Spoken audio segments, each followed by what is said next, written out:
Thierry Pham, vous êtes donc professeur, vous êtes chef du service de psychopathologie légale à l'Université de Mons et vous dirigez également le centre de recherche en défense sociale à Tournai.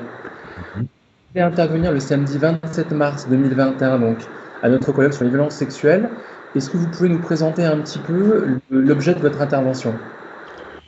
Oui, donc ce que je vais tenter d'aborder, c'est les liens entre les adversités, probablement les symptômes de dissociation chez les auteurs d'infractions à caractère sexuel.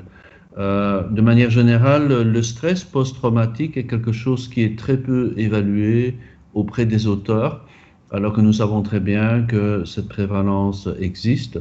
Alors c'est peu étudié pour toute une série de raisons, notamment des raisons de qualité d'expertise, mais aussi pour des raisons sociétales, parce qu'on croit souvent que les auteurs qui ont commis des faits en général graves ne méritent pas qu'on leur reconnaisse de potentielles souffrances.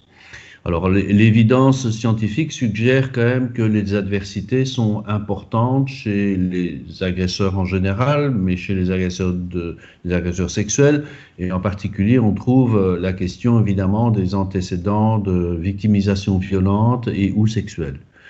Alors, ces adversités, est-ce qu'elles sont corrélées avec les risques de récidive ultérieure? La réponse est plutôt non.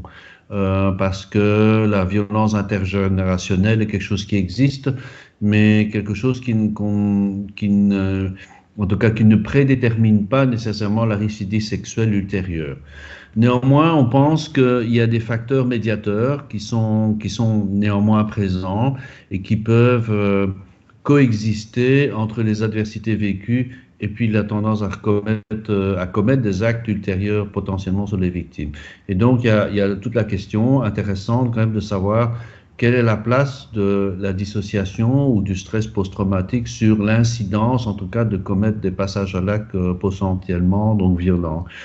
Alors, il y a des études sur les relations entre l'adversité puis la commission des faits antérieurs et peut-être que la dissociation, en tout cas dans l'une ou l'autre étude, intervient comme facteur médiateur. Donc, ce que je vais quand même essayer de faire dans cette présentation, c'est de vous montrer qu'il y a des sous-groupes parmi les agresseurs sexuels, surtout les sur enfants.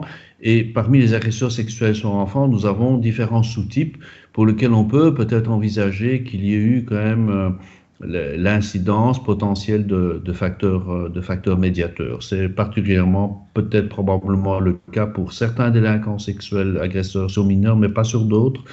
J'entends par là que je crois que les agresseurs sexuels sur enfants à forte tendance narcissique sont probablement les moins susceptibles de vivre des phénomènes, d'avoir traversé des phénomènes traumatiques comme des phénomènes potentiellement de dissociation. Voilà.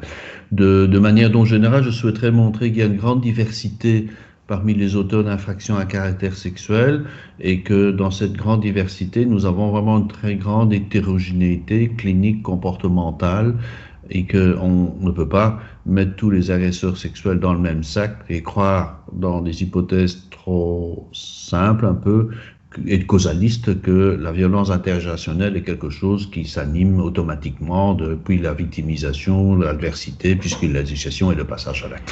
Donc je vais essayer de tenter de nuancer ça à l'aune du tableau, un tableau plus complet des typologies d'agresseurs sexuels. Parfait. Ben, très bien. On a hâte de vous écouter, Thierry. C'est très intéressant.